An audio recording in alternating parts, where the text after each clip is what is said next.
बिस्मिल्लाहिर्रहमानिर्रहीम।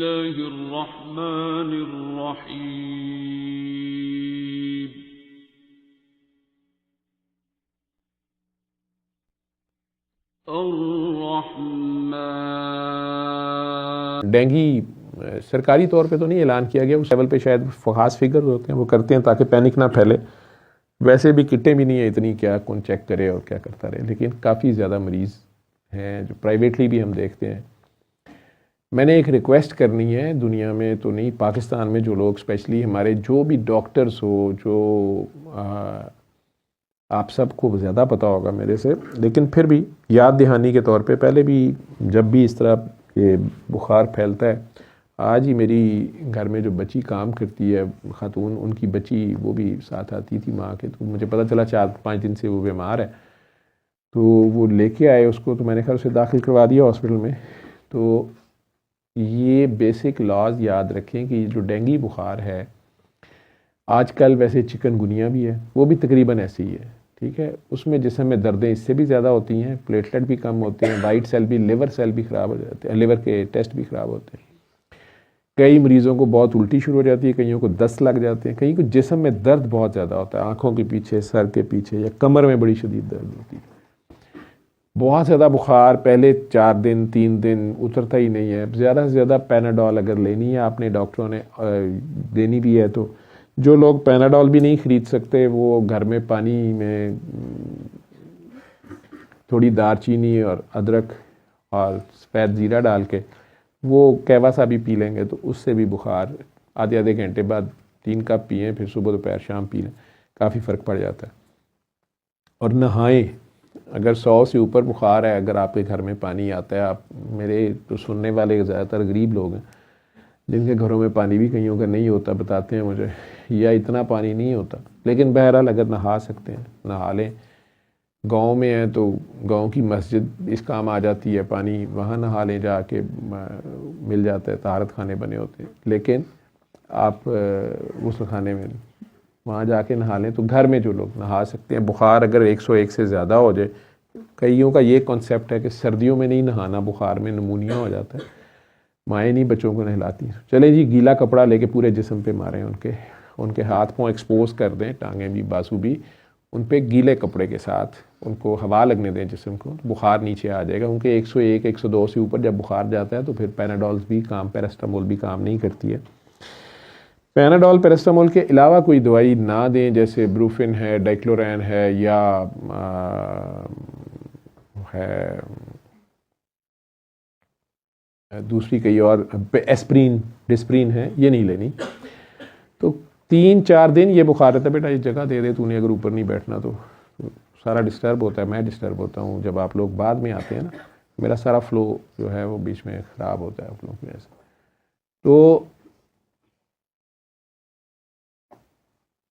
वो सारा बुखार जो है उसके लिए आप पैनाडॉल ज़्यादा से ज़्यादा ले लें, 4 घंटे बाद एक गोली बड़े भी ले सकते हैं, 6 घंटे बाद 2 भी ले सकते हैं, एक दिन में 8 से ज़्यादा ना ही लें।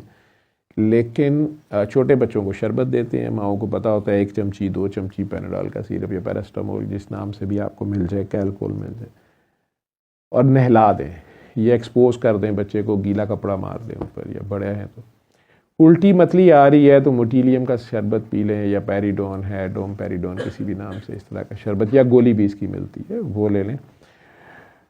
अब असल बात जो मैं कहने लगा वो ये था कि ऐसी हालत में हमारे आम क्लिनिक्स पे या गली मोहल्लों में या गांव में लोग टीके और ड्रिपें लगानी, और आम बंदे भी, गरीब भी बेचारा जाकर कहता है मैंने फटाफट ताकत दी कि ड्रिप ला, मैं ये ड्यूटी पे भी जाना है, कम भी, उसकी रोज़ी रोटी का मसला होता है। लेकिन डेंगू में सबसे ज़्यादा काम ख़राब होता है इन ड्रिप्स के ज़्यादा इस्तेमाल से या गलत इस्तेमाल से। एक तो एंटीबायोटिक्स देने से काम ख़राब होता है, अगर उसको साथ कोई और इन्फेक्शन बैक्टीरिया की हो गई है, जो अच्छा डॉक्टर, क्योंकि ये डॉक्टरी दवाइयाँ हैं, इसलिए मैं कह रहा हूँ जिनको डॉक्टरी का इल्म है, तो फिर वो जो है एंटीबायोटिक्स तब ऐड करते हैं डॉक्टर्स, टेस्ट करते हैं। मसला इसका ये है कि चौथे दिन तक तो इसका टेस्ट पॉजिटिव होता नहीं है। ब्लड के टेस्ट, जो आम टेस्ट है CBC का, वो आप करवा लें डेंगी अगर आप सस्पेक्ट कर रहे हैं, कॉन्टीन्यूस बुखार है और सर दर्द है या उल्टियाँ टट्टियाँ, तीसरे दिन उसमें प्लेटलेट या सफ़ेद सेल जो हैं, वाइट सेल्स WBCs, वो कम हो जाते हैं। डरने की ज़रूरत नहीं है, होते हैं ये कम।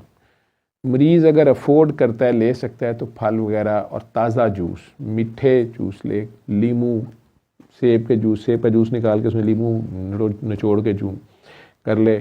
अब चूँकि लीमू भी बड़े महंगे हो गए हैं, मीठे भी बड़े महंगे हैं, सेब भी महंगे हैं, तो मुझे गरीबों का होता है कि वो बेचारे गुस्सा खाते हैं, डॉक्टर साहब इलाज भी है मुझे 10 दिन है। अब मैं जो भी आपको बता रहा हूँ, दवाई भी बड़ी महंगी है, अल्लाह भला करे डॉलरों वालों का। तो मेन मैसेज जो मैंने देना था वो देना था कि ड्रिप्स जो हैं ये बड़े ध्यान से लगानी होती हैं। जब इसमें मरीज़ का अगर तो टट्टियाँ उल्टियाँ उसको ज़्यादा लगी हैं तो उसमें पानी की कमी तो होती है। अगर वो टट्टियाँ उल्टियाँ इतनी नहीं लगी लेकिन खा पी नहीं रहा, पानी की कमी थोड़ी बहुत तो उसकी होती है। जब बुखार होता है उससे भी इवेपोरेशन बहुत ज़्यादा होती है, सांस तेज़ चलती है, उससे भी बहुत ज़्यादा पानी में उसकी कमी होती है। उसको पीने दें अगर पी सकता है तो, लेकिन ड्रिप इसमें ध्यान से लगानी होती है, स्पेशली चौथे दिन, तीसरे चौथे दिन से, उसे हम लीक फेज कहते हैं।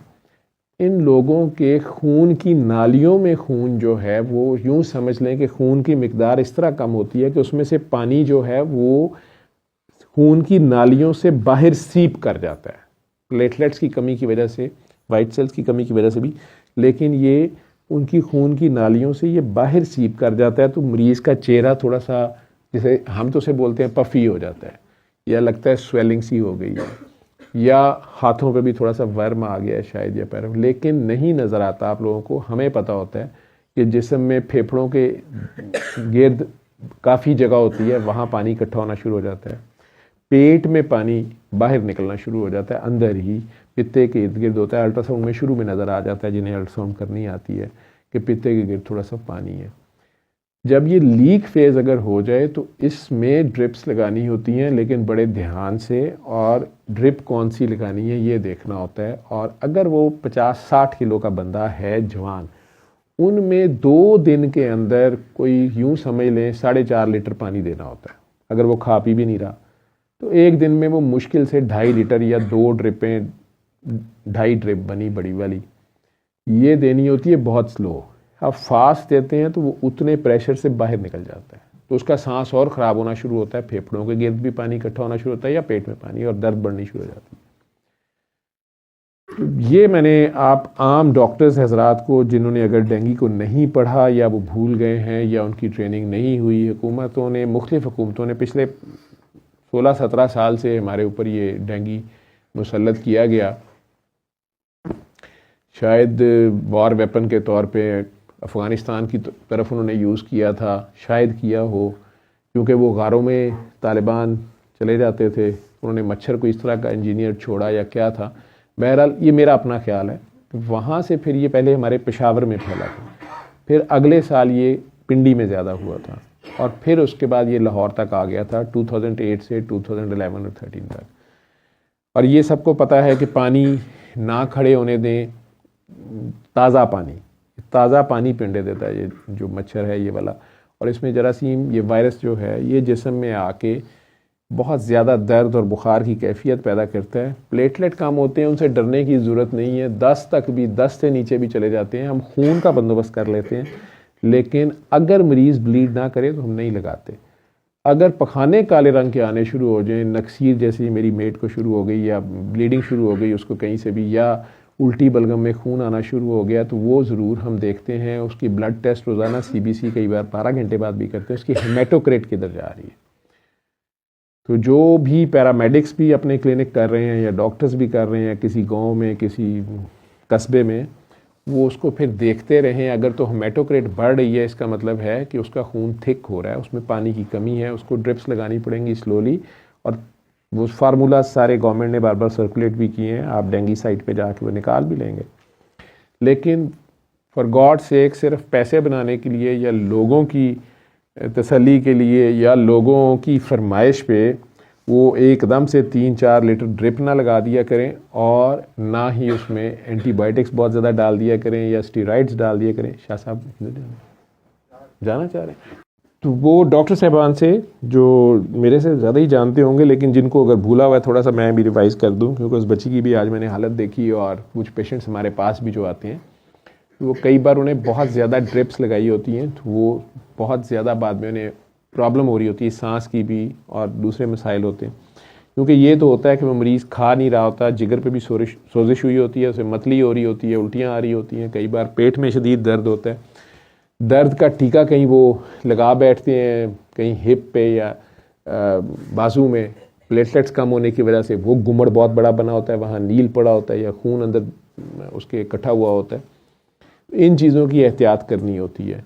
ये चौथे से 8वां दिन ख़तरनाक ज़रा होता है, हम उसे लीक फेज़ बोलते हैं, और चौथे दिन से ही टेस्ट पॉजिटिव आ सकता है डेंगू का, उससे पहले कोई टेस्ट नहीं होता। हाँ, CBC का जो कंप्लीट ब्लड काउंट का हीमोग्लोबिन और वाइट सेल प्लेटलेट का जो टेस्ट है वो आप दूसरे तीसरे दिन से करवा सकते हैं, देखने के लिए कि प्लेटलेट और वाइट सेल्स कहाँ हैं और हेमाटोक्रिट कितनी थी बेसलाइन। फिर वो आगे हेल्प करती है अगली मैनेजमेंट में। रोज़ाना फिर हम लोग हॉस्पिटल में भी दाखिल करें तो करते हैं, और उसके साथ चौथे दिन NS1 का टेस्ट है जो अच्छी लेबॉर्ट्रियों से होता भी है और सरकारी तौर पे भी मेरे ख्याल वो करते तो हैं। जो मरीज़ दाखिल होते हैं, रिपोर्टें ना आए तो अलग बात है, लेकिन चौथे दिन से वो होता है, चौथे 5वें दिन। छठे दिन से फिर इसका डेंगू IgM का टेस्ट है, वो भी लेबॉर्ट्रियों से अवेलेबल है, तो वो बुखार का छठा दिन, तो फिर उससे हमें मज़ीद कंफर्म हो जाता है कि ये डेंगू ही है। NS1 हो जाए तब भी डेंगू ही है, पॉजिटिव अगर आ गया। लेकिन प्लेटलेट अगर कम भी हो गए हैं, NS1 और डेंगू नेगेटिव हैं, उसी तरह की अलामात हैं, तो ये चिकनगुनिया, उसका टेस्ट कोई नहीं है हमारे पास। ठीक है, चिकनगुनिया का ये है कि डेंगू में भी और चिकनगुनिया में भी चौथे दिन से 5वें दिन से बुखार ख़त्म हो जाता है, मरीज़ भी लगता है कुछ बेहतर है आज, लेकिन फिर उसे पेट दर्द या भूख लगना शुरू हो जाती है। जिन्हें भूख लगनी शुरू हो जाए तो अच्छी अलामत है, लेकिन अगर सांस ख़राब होना शुरू हो गया, ब्लीडिंग शुरू हो गई है, पखाने काले शुरू हो गए हैं या नील पड़ने शुरू हो गए हैं, सांस ख़राब है, तो उन्हें हॉस्पिटल फ़ौरन दाखिल कराना है। वहाँ डॉक्टर्स मुख्तलिफ ड्रिप्स, एक डेक्स्ट्रॉन ड्रिप होती है जैसे खून की ज़्यादा कमी हो जाए, वो भी लगानी पड़ जाती है, वो सरकारी तौर पे आती है, आम नहीं होती अवेलेबल। ये प्राइवेट हॉस्पिटल्स में शायद उन्होंने रखी हो, वो भी एक मैयड फार्मूले के तहत हमने उसके मरीज़ के जिस्म के वज़न के हिसाब से लगाना होती है। और साथ ब्लड अगर लगाना है तो कौन सा वाला लगाना है, सिर्फ वाइट सेल लगाने हैं, प्लेटलेट लगाने हैं, रेड ब्लड सेल्स लगाने हैं या होल ब्लड लगाने हैं, ये डॉक्टर फैसला करते हैं। यूजुअली 90% से भी ज़्यादा मरीज़ इस स्टेज पे नहीं जाते, लेकिन कुछ ऐसे होते हैं जो बहुत सीरियस हो जाते हैं, ब्लड प्रेशर फॉल कर जाता है, शॉक में चले जाते हैं।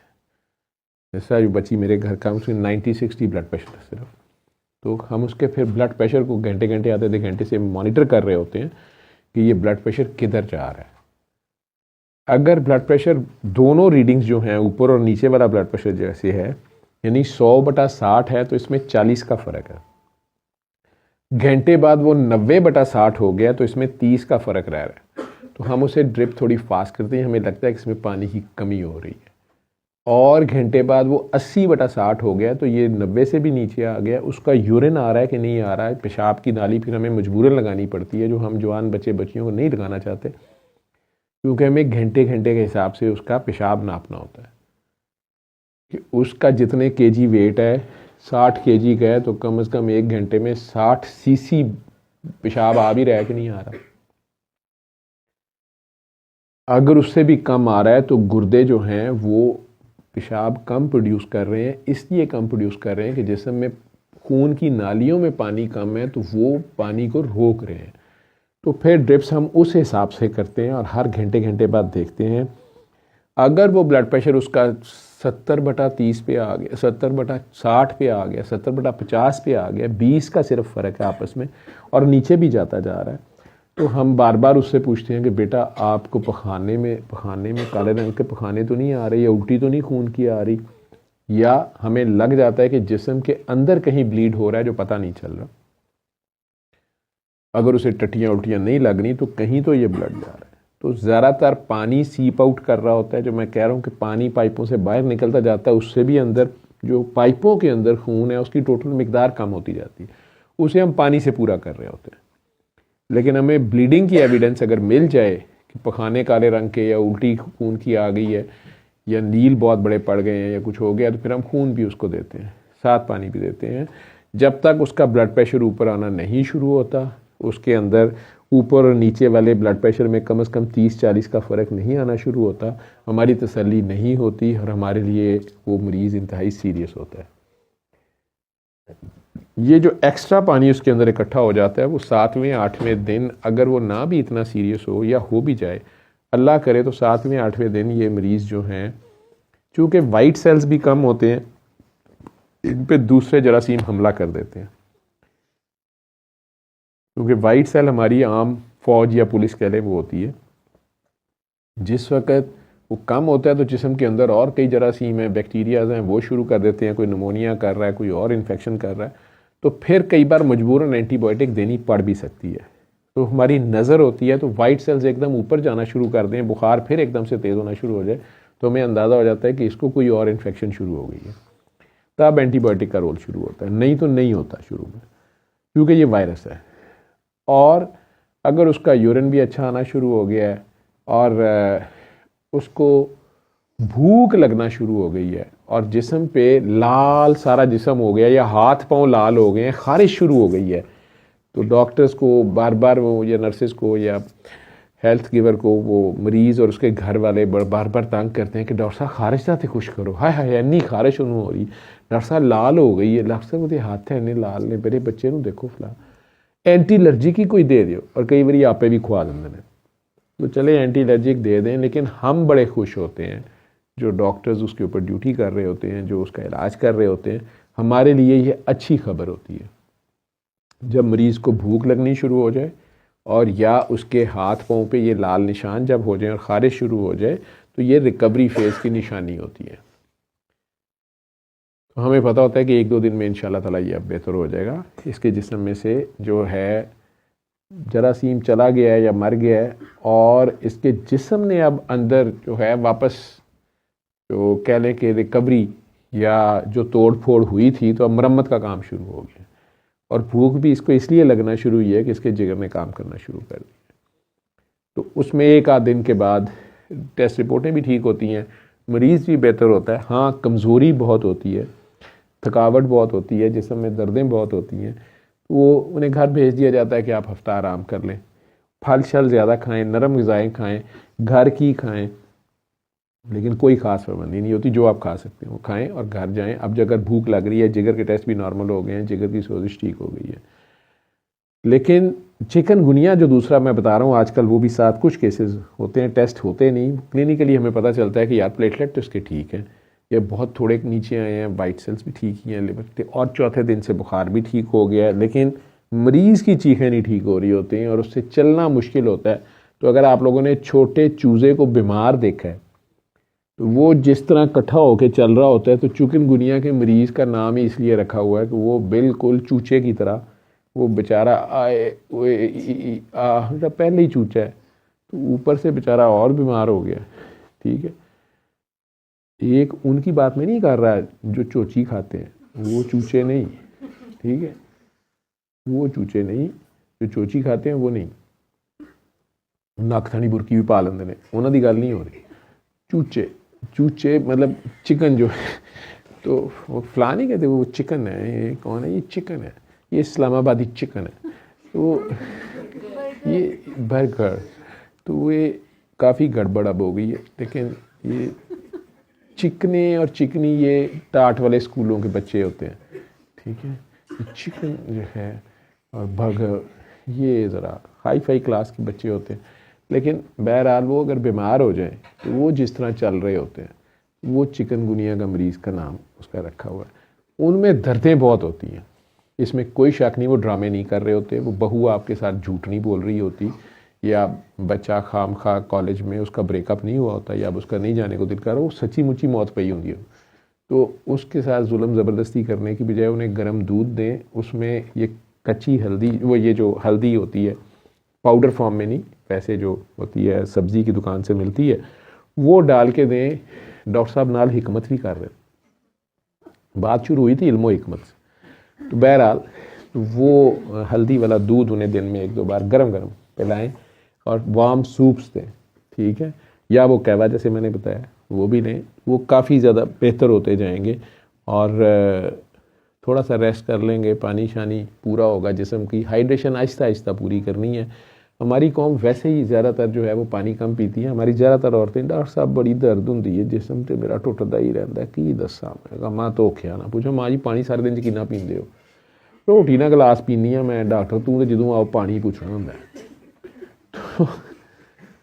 पानी वाकई आप लोग खुद ही पी के देखिएगा, थोड़ा थोड़ा पानी सारे दिन में पिया करें, थोड़ा आहिस्ता आहिस्ता अपनी हाइड्रेशन अच्छी रखा करें, आपके चेहरों पे ग्लो भी रहेगी, ठीक है। और जिस्म में से ये काफ़ी हद तक दर्द शर्दें, ये काफ़ी आपकी चीज़ें बेहतर रहेंगी। हमारे ज़्यादातर लोग डिहाइड्रेटेड होते हैं, हम हैं भी गर्म इलाके में, मिजाज भी हमारे गर्म है, और एक दूसरे को देख के या हॉट गर्ल देख के सांस हमारे वैसे ही तेज़ हो जाते हैं, तो उसमें डिहाइड्रेशन काफ़ी हो जाती है, ठीक है। पानी अपना पूरा रखा करें। खैर, तो चिकनगुनिया वाले को भी आपने ये चीज़ें देनी है। तीसरी नंबर पे आ गया बाजी कंवल ने, तो मुझे अभी नज़र आ गया बिलाल, तो कंवल आपा ने तेरे पे बहतान लगा दिया था तकरीबन, और मैंने भी मान लिया था। तो मैं आया तो एक सोनी सी काकी उधर छुपी हुई थी, तो मैंने देखा वो यूं यूं और यूं यूं और पता नहीं क्या कर रही थी, मैं उनको उधर जूते उतार रहा था। मैं कही काकी कौन है? कहती सर ये बिलाल लाया। मैं क्या आपको पता है कंवल के सीगे भी अजीबो गरीब होते हैं। मैं क्या वो कभी मिठाई का डब्बा नहीं लाया ऐ की तकल्लुफ कीता। तो मैं काकी से पूछा तो वो कहती सर मैं वही हूँ फैसलाबाद वाली। मैं कहा अच्छा ठीक है तू आ जा। मैं क्या नहीं ये माई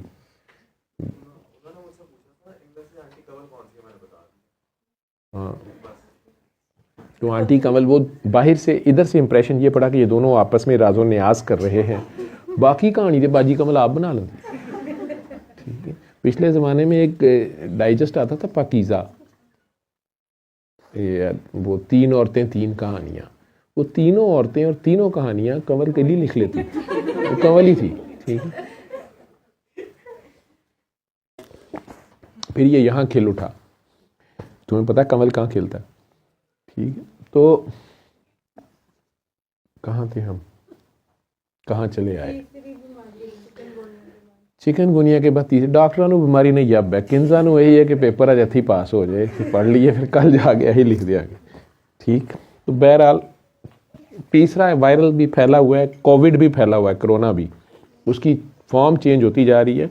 ये जो लोग खांसियाँ जिनकी ठीक नहीं हो रही और ये पसलियों में बहुत दर्द होती है, इन जगहों में बहुत दर्द होती है, बलगम निकल के ही नहीं दे रही, वो नेबुलाइजेशन में भी आप लोग जितने जनरल लोग यूज़ कर रहे हो, नेबुलाइजेशन में हाइपरटोनिक सैलाइन डालना। हूँ हाइपरटोनिक सैलाइन ना महंगा कर दियो यार, इन्नी की बोतल 150 की होती है तो 120 की, तो वो डाल लिया करें, उससे बलगम आराम से निकल आएगी, ठीक है।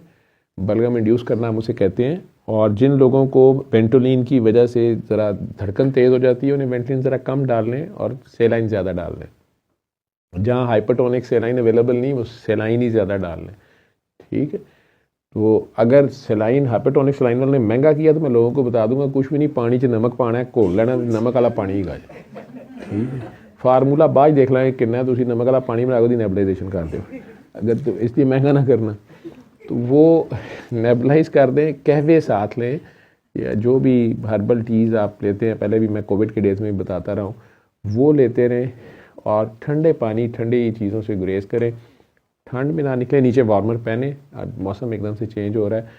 चेहरे पे मास्क वैसे यूज़ करें, हमारे ये जो पोल्यूशन कह लें, स्मोक कह लें, उसकी वजह से इरिटेशन है और बहुत ज़्यादा लोगों को उसमें जो है वो कह लें कि जिस्म के अंदर या फेफड़े या सांस की नालियों में रिएक्शन पैदा जो होता है, एस्थमा लाइक सिचुएशन हो जाती है, बात बढ़ती जाती है, ऊपर से आप एंटी एलर्जिक खा लेते हैं, उससे बलगम जम जाती है, वो निकलती नहीं, आपके लिए अजाब बन जाता है, वो डस्ट अंदर जाई जा रही होती है।